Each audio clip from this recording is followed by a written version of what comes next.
Yo, what's good guys, been on fire here back in the video, and today we're going to be bringing you guys my Madden 23 beta thoughts and review. And of course, this is not necessarily going to be final thoughts. I might bring that one after the beta is over, which is about June 20th, so we have 2 weeks, give or take. And these are just the initial thoughts. Of course, I have played a pretty good amount of games, but you can't really break down a whole game based on 10, 15 games online, which is what I've played. I've labbed also offline, but just to give you an idea on kind of how much I've played about 10, 15 games. I'm not sure. A lot of them in the beginning were play a friend online, so. But as far as the competition, I've played pretty good competition. I have played a couple of former club winners, Madden club winners. I've played some club challengers.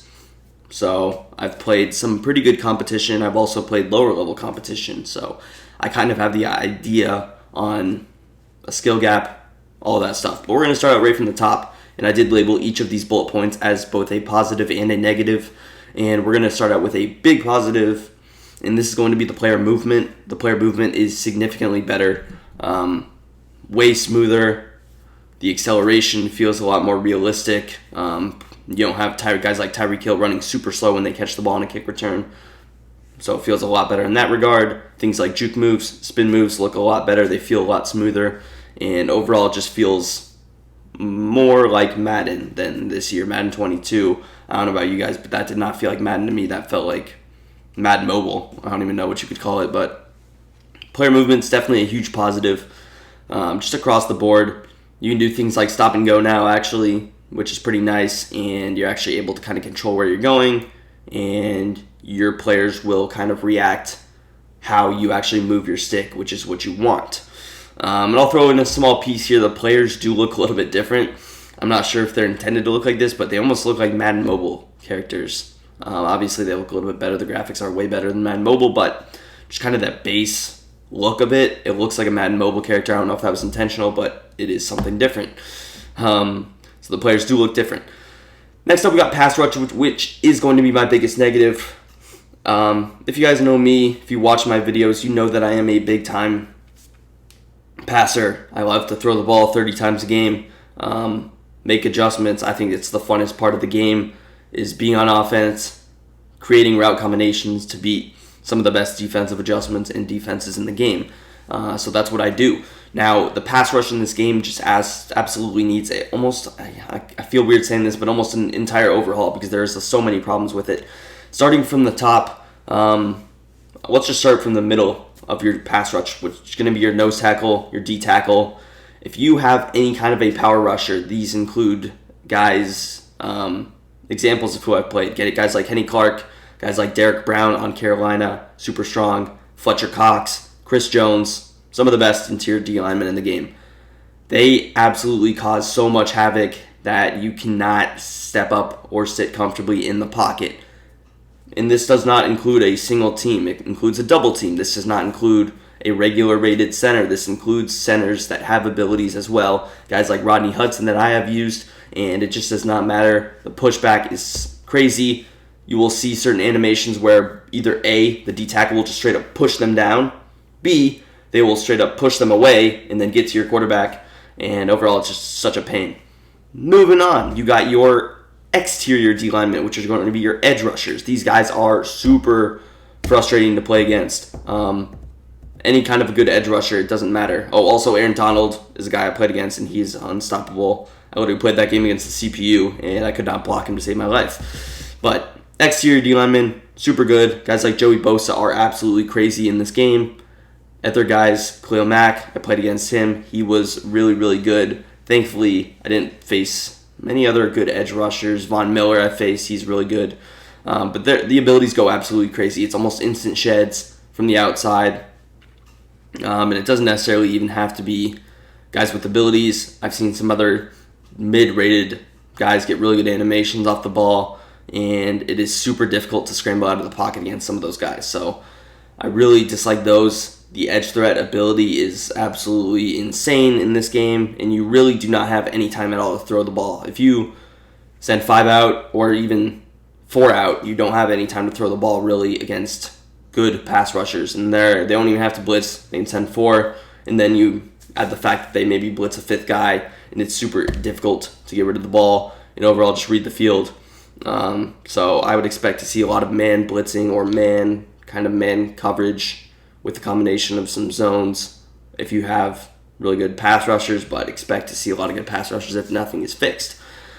And that's really it for the pass rush. As far as blitzing, I do like the way that blitzing works. One other issue with blocking, which again, I could put pass rush and blocking both in kind of the same category. They go hand in hand, but the blocking is not very good.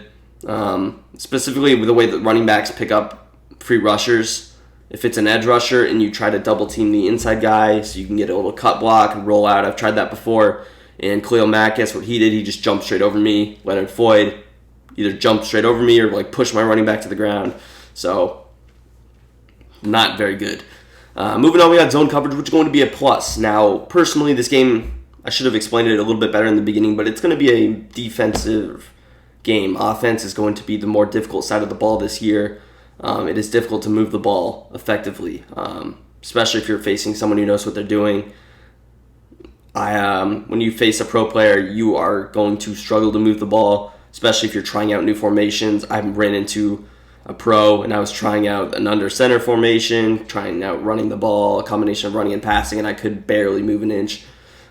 So bunch is going to be your meta. That's what I'm in, and that's what I have to be in to move the ball this year. But zone coverage is good. You will see they play routes totally different. You see things like deep halves actually get over and defend a corner out, which is something that's never happened. Outside thirds play corner routes way better, things like that.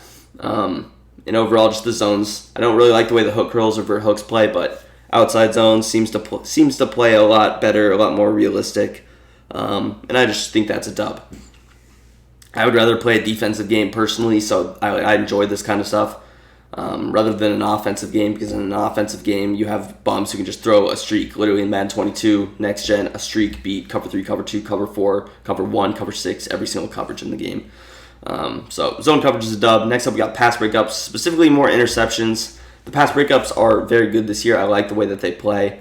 I haven't seen a lot of aggressive catches. I haven't actually seen one aggressive catch animation on me, which is good. That's something that sim players should have and arcade players. I don't think that should be competitive. You shouldn't just be able to throw it up and catch it unless it's a 90 overall versus 70.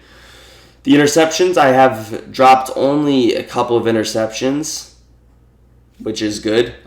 Majority of them I have caught, and certainly a lot more than games in the past like Madden 22 and 21. So I think that is a definite thumbs up. Moving on, we got low balls. Low balls are going to be a negative. Low balls are, I've seen them be caught. I've seen them be incomplete. But for the most part, low balls in the middle of the field on deeper routes seem to be very inconsistent and almost uncatchable. When you try to throw like a low ball post route, something like that, super difficult. The only situations I've actually caught a low ball in are literally throwing a wheel route to my running back, and even that is inconsistent. That's just the only time I've caught it. That doesn't mean that I catch it every time. Low balls, they're not very good, but they can work. Again, we'll see if things get tuned. This is very early in the game stage, so again, we have to give them the benefit of the doubt that these things can be fixed. Next up, we got hard to read. Again, this is probably a issue combination of a lot of things, but I just find this year just reading the field seems to be super difficult for me. I've never had an issue, going through progressions, reading everything, but for some reason this year I find it pretty significantly difficult to just make basic reads on different routes. It seems to be like a lot of things going on.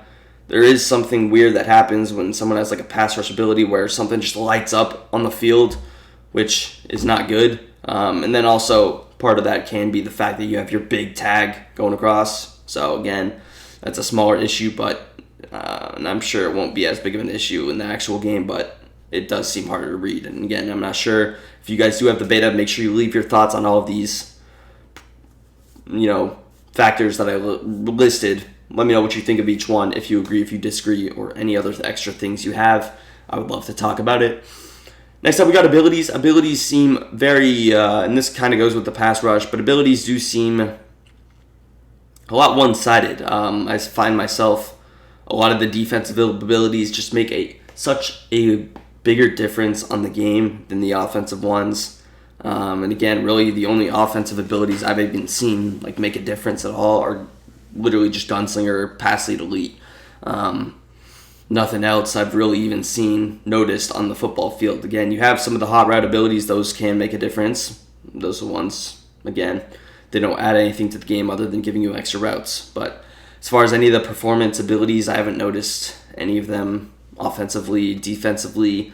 Really, the only ones I've noticed are the pass rush ones. I haven't really seen any lurkers or acrobats, and again, I haven't played with every team. I haven't played with teams with the most abilities necessarily either, but again, it seems like even like any kind of cornerback with any ability, they just don't do anything. I've never seen cornerbacks light up. Trayvon Diggs, Jair, Jalen Ramsey, I haven't seen anything from those guys. So again, that could change the more games I play, but maybe you guys have seen something different. I think it's a little bit overpowered towards the defense as well, just because of how good those pass rush abilities are and just how big of a difference they make in comparison to some of the other ones.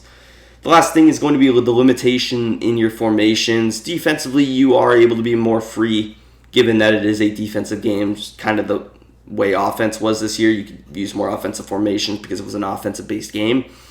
In Madden 22 defensively, you were almost relatively limited if you wanted to really be the best, because you have to use certain formations to make stops. Now, offensively in Madden 23, I find that you almost need to use gun bunch for a combination of reasons. The first one being blocking. A lot of guys will blitz, and when you combine blitzing with some of those abilities, it just gets super chaotic in the pocket. It's very important to be able to max protect in certain situations.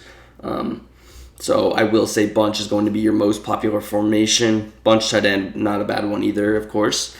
But again, I've tried under center formations. You have no chance of ever passing under center this year, in my personal opinion. You would have to have years of experience in the formation, I think.